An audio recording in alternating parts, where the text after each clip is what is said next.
The 42nd chapter of the book of Isaiah in the Bible clearly foretells the coming of an Arabian prophet, specifically Prophet Muhammad, peace and blessings be upon him. Isaiah describes itself as a prophecy about the future. God states that, "The former things have taken place, and new things I declare." God starts the chapter by drawing our attention to a very special person that he will send. He describes this person as my servant, whom I uphold, my chosen one in whom I delight.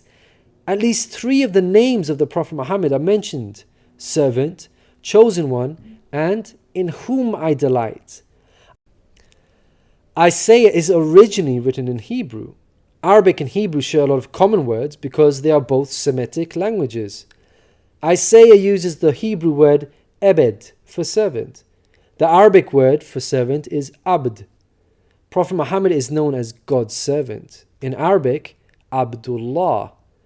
Chosen one is Mustafa in Arabic. This is another of the names of the Prophet Muhammad. The one in whom God delights in shows that this person is beloved to God. Habibullah in Arabic, which means beloved of God, also happens to be one of the Prophet Muhammad's names. In Isaiah, God also reveals the location of this special person. He states, "Let the wilderness and its towns raise their voices. Let the settlements where Kedar lives rejoice." Out of all the nations on earth that God inspired Isaiah to mention, he chose to highlight Kedar's location, so we should pay special attention. Throughout the Bible, Kedar and his sons are linked to Arabia. For example, the book of Ezekiel tells us that Arabia and all the princes of Kedar were your favorite dealers in lambs, rams, and goats. In these they did business with you. In Isaiah, God goes on to narrow the location down further to a specific city within Arabia. He states that the people of Selah should sing for joy. Let them shout from the mountaintops. The place Selah pinpoints the exact location in Arabia. The place being spoken of is the city of Madinah in Saudi Arabia, because Selah is the name of a famous mountain in Madinah.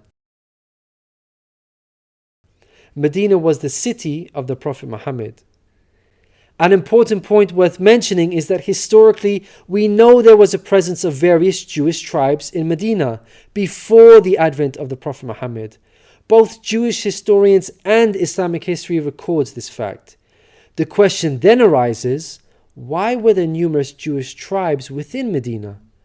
The answer is that the learned Jews were aware of this prophecy in Isaiah and were anxiously awaiting the coming of a new prophet. Islamic history records the fact that whenever a dispute arose between the Jews and the Arabs in Medina, the Jews used to taunt their pagan Arab neighbors by saying, "When our prophet arrives, we shall obliterate you."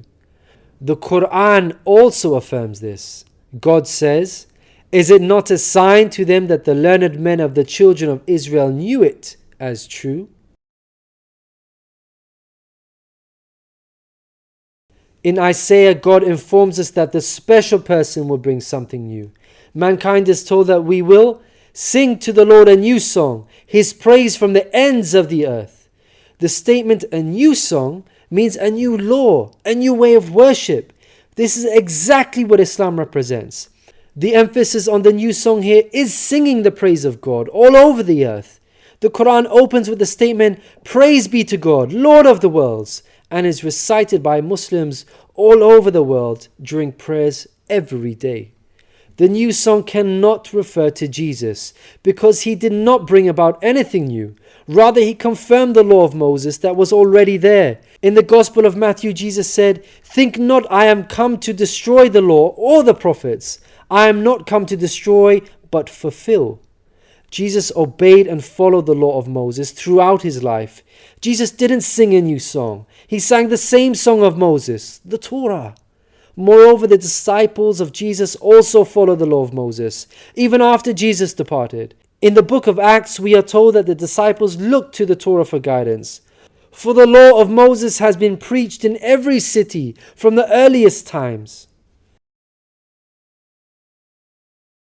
In Isaiah, God emphasizes the universal mission of the coming person by mentioning that he will be made a covenant for the people and a light for the Gentiles.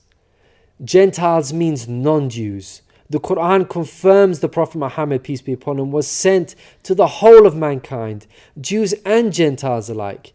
In the Quran, God tells us, "We have sent you, O Prophet, as a bearer of glad tidings and a warner for the whole of mankind, but most people have no knowledge."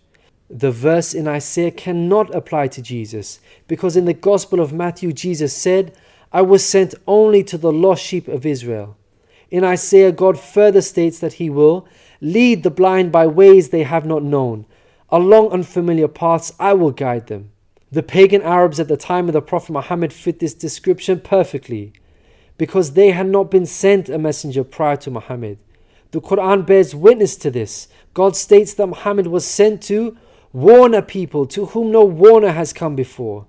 The verse in Isaiah cannot apply to Jesus, because his people, the Israelites, had already received a multitude of prophets from God.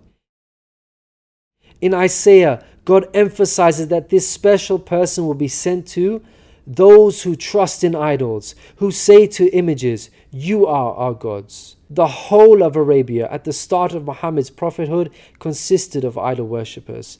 Again, this cannot be a reference to Jesus, because his people, the Israelites, were monotheists and not idol worshippers.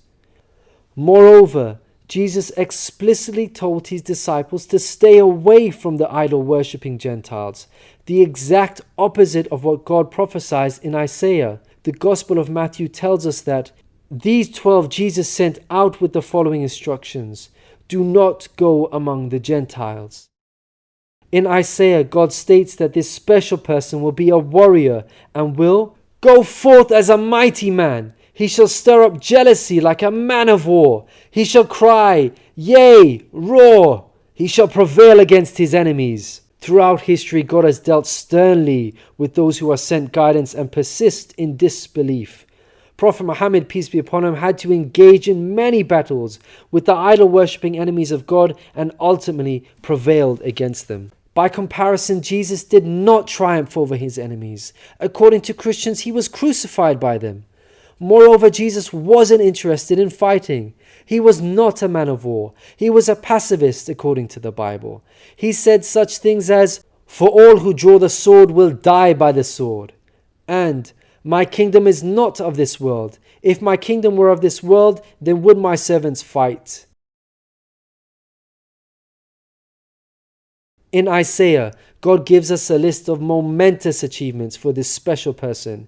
Chief of these is that the idol worshippers will be turned back in utter shame. Not only did the Prophet Muhammad conquer Mecca, the pagan capital of Arabia, but by the end of his life, in just 23 short years of prophethood, Arabia had shunned idol worship and now worshipped the one true God of Abraham. This cannot apply to Jesus, as it was Christians themselves who were humiliated and greatly ashamed for hundreds of years after Jesus. They were persecuted at the hands of the Roman Empire, who were idol worshippers. They executed some of the apostles of Jesus, such as Peter and Paul. Christians were tortured and even fed to the lions. Finally, Isaiah closes with an admonishment from God. "Hear, you deaf. Look, you blind, and see. You have seen many things, but you pay no attention. Your ears are open, but you do not listen. Which of you will listen to this or pay close attention in time to come?" It seems clear that the deaf and blind God is talking about in this verse are those who reject Prophet Muhammad, peace be upon him. Who among you will heed God by acknowledging him? Who will listen and pay close attention in time to come? الذين يتبعون الرسول النبي الأمي الذي يجدونه مكتوبا عندهم في التوراة والإنجيل يأمرهم بالمعروف